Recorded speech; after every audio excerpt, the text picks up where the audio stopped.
So my name's Jamie Angus. I'm the editor of the Today programme on Radio 4, and I've been the editor here for about 18 months, and I worked on the programme for a long time as a producer. So I joined the programme in 1999, and I worked here for about 8 years as a producer before leaving and doing other things in the BBC, and then I became editor about 18 months ago. Today is the most important news programme that the BBC produces. It's certainly one of the largest radio audiences of any news programme that the BBC makes, and it's very much the focal point for national debate, particularly around politics and the state of the economy and domestic stories, and also the best international coverage.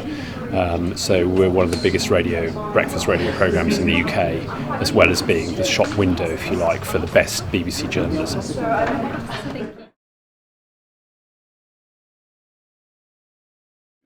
The Radio 4 audience is older than you might imagine, so the average age of our audience is 54, but that's actually younger than most Radio 4 programmes, so we have the youngest average audience of any Radio 4 programme, and that's because a lot of our audience are still working, so they listen to the programme while they're going out to work, whereas later in the day Radio 4 audiences tend to be a higher proportion of retired people, so therefore an older average age. But the Radio 4 audience are aspirational, they're curious about the world, they like to be challenged and stimulated intellectually by discussion and compelling content about the most important news stories. They like to engage with our presenter team, who are the most important part of the programme, so our 5 presenters, who they feel over time they build up a relationship with because they've been listening to the programme in many cases for 20, 40 years. So I always have to remember that while I'm trying to attract younger audiences, in the case of Radio 4, younger means 35 to 54. We're trying to attract younger audiences, but I've also got to make sure that my core heartland audience is happy, and very often that's people in their 50s, 60s, 70s, 80s and beyond. So I sometimes jokingly say that the programme is made by 20 and 30-year-olds for 80 and 90-year-olds, and there's some truth in that. So the staff on the programme are quite young, so most of my producers are in their 20s and 30s. Some of the senior editorial figures on the programme are in their 40s, maybe some in their early 50s, but basically it's quite a young programme production team making a programme that's listened to by a much older demographic. So constantly thinking about what that section of audience might be interested in is a really important part of what we do.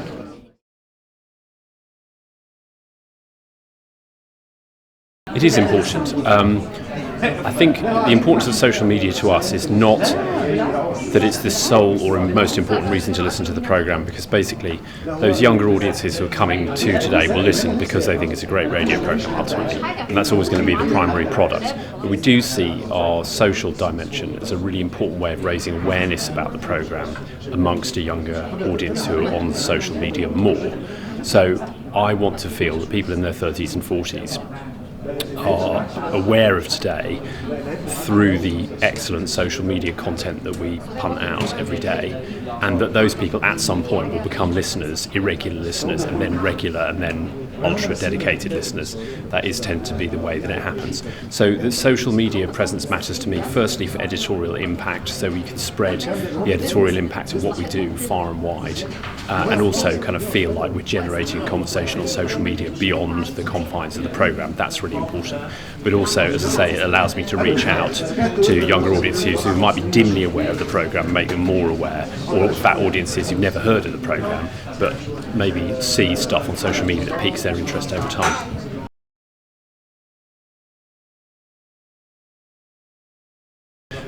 The main editorial meeting for the first main editorial meeting is about 11:30, so we usually spend an hour then kicking around ideas, deciding what roughly we think the main programme leads are going to be the next morning, where we're going to focus most of our energies on the production team.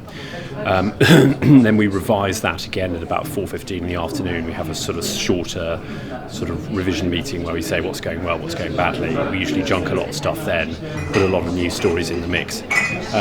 The producers reporters who are here during the day hand over to the night team at about 8 o'clock. So a fresh team come on, fresh set of legs. They start at 8 o'clock at night and they go right the way through until the programme goes out, until the programme's off air at 9:30 the following morning. So that's a very long shift. It's a very exciting shift because it's the one where you actually put the programme to air, and people really enjoy to do that. So for me, I usually go home about 5 o'clock in the afternoon. But then I'm on the phone a lot in the evening, so I'll read the handover, I'll be reading the wires, I'll be reading social media, I'll watch the news, I'll watch Channel 4 News, I'll watch the 10 o'clock news, I'll watch Newsnight, I'll then phone the night editor, possibly several times during the course of the evening, just to kind of go through what we're doing, how we're pitching particular interviews, to prepare the presenter briefs for the interviews so that I've talked through the main editorial lines we're trying to get to. And then I usually go to bed at about 11 o'clock at night, and I get up just before 5, and then I come back into work for the programme. So I usually get here just after 6, so just after the programme has gone on air. And obviously I then want to be here for as much of the time as the programme is on air. And we very much change things during the course of the programme. So it's very rare for us not to change a single thing between going on air and coming off air.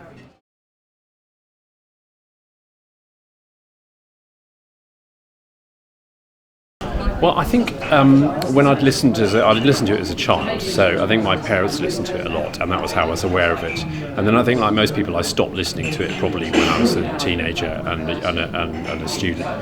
And then I worked outside the BBC, so I worked in politics for a while, for a couple of years after I left university. And obviously I was then listening to the programme a lot again because of the political concept of the programme.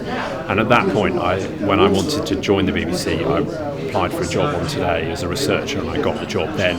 So that was when I was about 26, so in 1999. So that was how I came to be back on Today, and I think I wanted to be here really because I loved the programme. I felt it was a hugely influential bit of output. It's really worth working somewhere where you feel you're incredibly lucky to do this job really, because you shape the national conversation around really important issues and topics all the time, every day. And you have great power, if you like, in the media to say this is a story and this isn't a story. And you have to kind of exercise that responsibly and think really widely and carefully about your story selection across a week, a month, a year.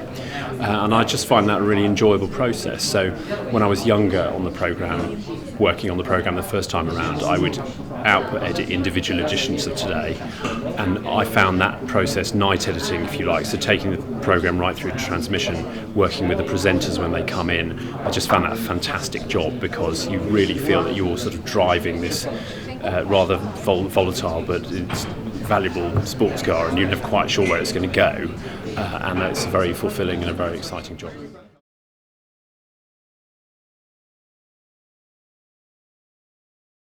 As I say, I'd had a long experience on the programme previously, but I'd then gone off and done other things, and I'd worked quite extensively for the BBC's international news services.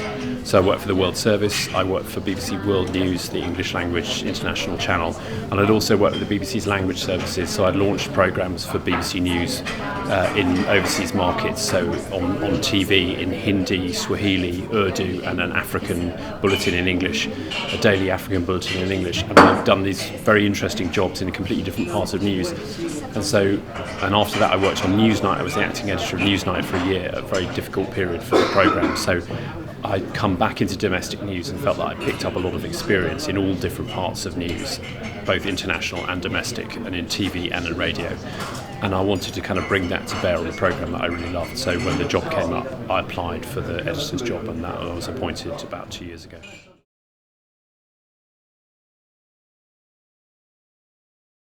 It's really interesting because I'd worked, as I say, I've worked for BBC World News, a continuous news station, and I'd worked for Newsnight, which is a sort of fixed point programme. And I love doing TV, I love working with TV, and it has immense power, it has huge power to move through pictures, the sort of interface of talk and pictures, and that's an incredibly powerful, sophisticated tool for telling stories, for storytelling on air.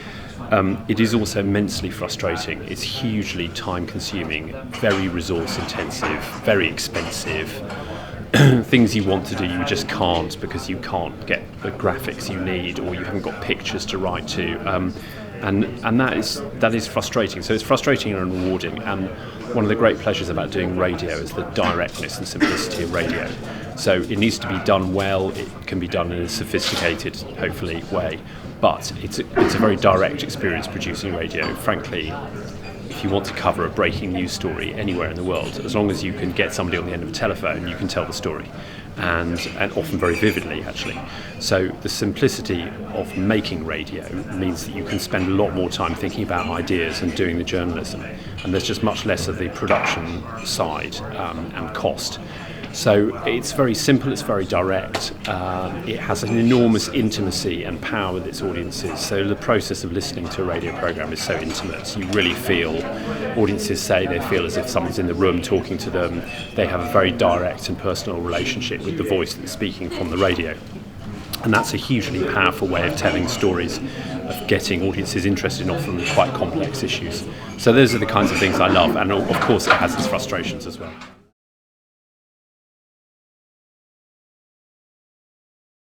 Well, I suppose in the ways that I've said, it's simpler. It can be tricky when you've got a really picture-led story. So if you're doing a story, so just look at the news last night. There's a really strong picture-led story about the plane crash in Taiwan. So a plane comes across the motorway. You see the plane striking a taxi and bouncing off the bridge and falling into a river. And it's a really, an incredible story.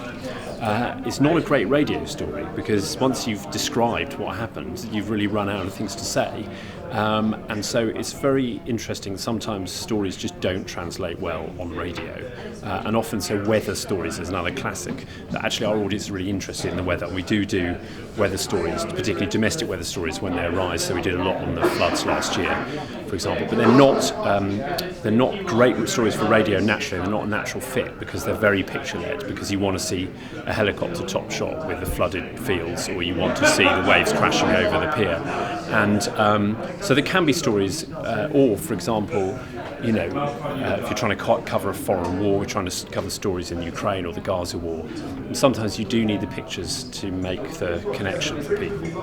So it's a challenge, and sometimes stories like that can be frustrating because you think we're stuck on a really big story that isn't a natural fit for radio. But that's all part of our challenge to try and work out intelligent, smart ways of doing that for radio better.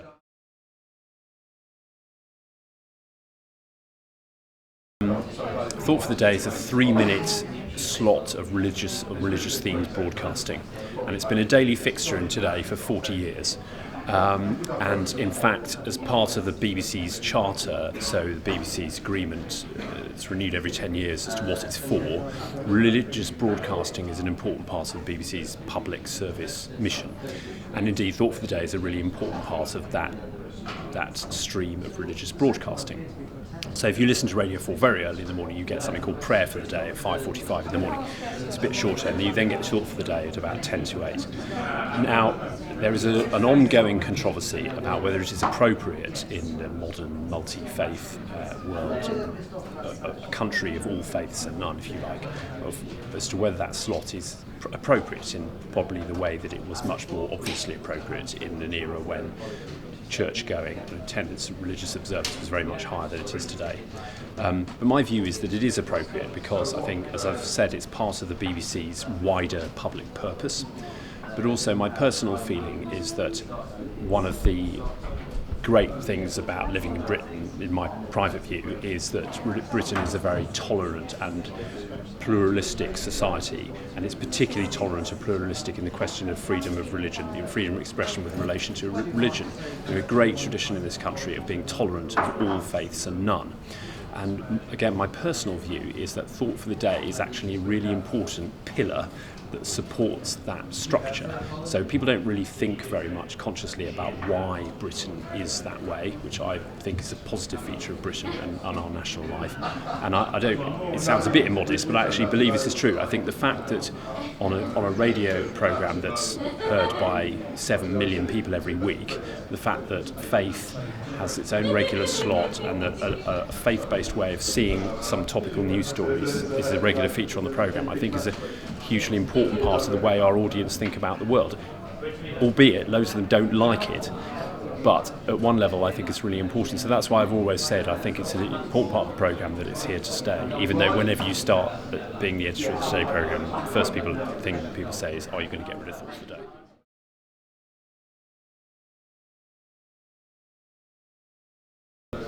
I would say the most important thing is do something else as well. So I think it's quite hard to go straight into a journalism career from a journalism qualification, for example. So I think everyone is really well advised to do other things either first or simultaneously, because it'll make you a better journalist.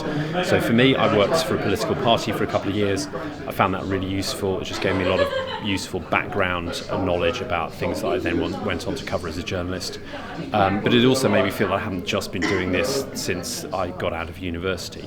I also think it makes you a more appealing candidate if the pressure for these jobs, competition for these jobs is very high, and it makes you a much more outstanding candidate if you can demonstrate a set of other related but relevant interests and abilities and skills. So you might have done some sustained voluntary work in a particular issue or field, or you might be you're a school governor, or you've been a local councillor, or that you've actually had a job in business, you've worked as a solicitor, or whatever it is. You can say, okay, I was doing that, but now I'm going to be a journalist, and you bring to the job some outside knowledge and some life experience. So that's one thing. The other thing I think people should think about is be really flexible in your choices of careers. So, 25 years ago, there was a massive entry path into print journalism through local newspapers, which is pretty vanishingly small now because of the pressures on the local newspaper industry. And again, national news media just don't have the numbers of jobs that they used to, because of course automation and the need to spend less money and savings across the board has greatly cut the number of national news media jobs. But there are a huge amount of TV and radio production jobs, particularly TV production jobs out there. And I often think that some of the more interesting technical jobs are a really good way into the industry. So I'm often struck by how hard it is to find great TV directors, whereas there's huge competition for jobs to be broadcast journalists, but I actually can sometimes really struggle to find really highly skilled craft technical staff, so people who shoot, edit, and also directors, and these kinds of technical jobs are really, really important. They're a good way into the industry, and they're easier to get into sometimes than direct entry jobs into journalism. So I think if people are interested in careers in the media, it's really sensible to think about the media very, very widely, because you can see the kind of, if you look at the value of big media companies, if you look at what's happening with Sky or BT, who are now become massive media production house, that those companies are here to stay. They're going to require huge amounts of trained staff, journalists, writers, technical staff, management support staff, kind of going forward into the future alongside the BBC and ITV and local newspapers. And if you look right across the waterfront, there's a lot of work there. But if people narrow down too closely what they're prepared to do or willing to do in the first instance, I think that can make it harder to get your first job when you try and get into the industry.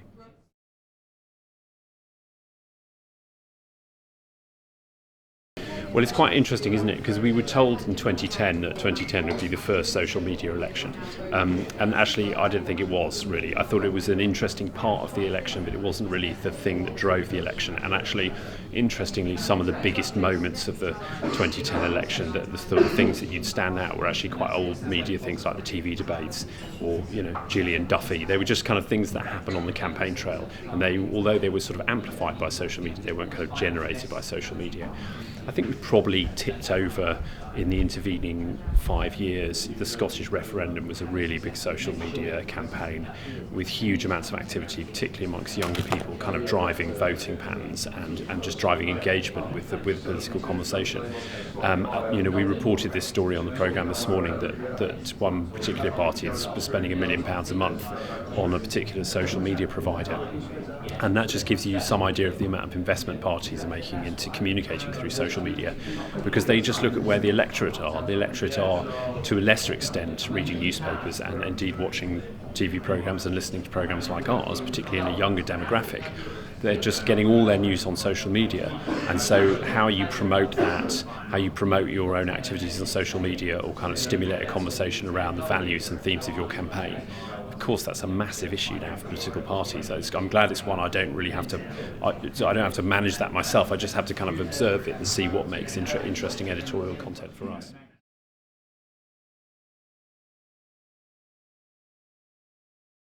I think on the radio side, I'd look for people who had a really passionate commitment to radio as a medium, and particularly for me to news, and to kind of interface of that to how to make amazing news content on the radio. It sounds quite obvious, but actually often people can't demonstrate how passionate they are about a specific medium or a job, and because demand for things like work experience is very high, it's really hard for us to select. In fact, the BBC now has a centralised work placement system because we can't cope with the sort of volume of unilateral requests for work placements and work experience. So I'm really interested in people who, if you look at the interesting things that have happened in radio production, so the really big thing in radio in the last year has been Serial, this American podcast, American documentary podcast that NPR have produced, and it's been one of the big radio production stories. And it's really interesting because it shows how someone can just completely look afresh at a way of telling stories. I've mentioned the word storytelling a lot in this interview. Someone's taken a completely fresh look at storytelling around, on the face of it, quite a dry and difficult and distant true crime story. And they've just completely make it come alive in a way that's engaged, to their own surprise, I think, with a massive audience of millions and millions of listeners. It's driven podcasting consumption in a way that, download consumption in a way that was unexpected, but also, the program itself was really successful on its own terms. So I think that just goes to show we're not run out of ideas as an industry, and it's really, really important that we have people coming into the industry with fresh ideas, particularly about how radio, which can sometimes feel like a kind of analog, steam-powered medium, can reinvent itself in the digital world and inspire the passion that we all feel for it. And there are huge challenges to that because, increasingly younger audiences think of radio as something their parents listen to.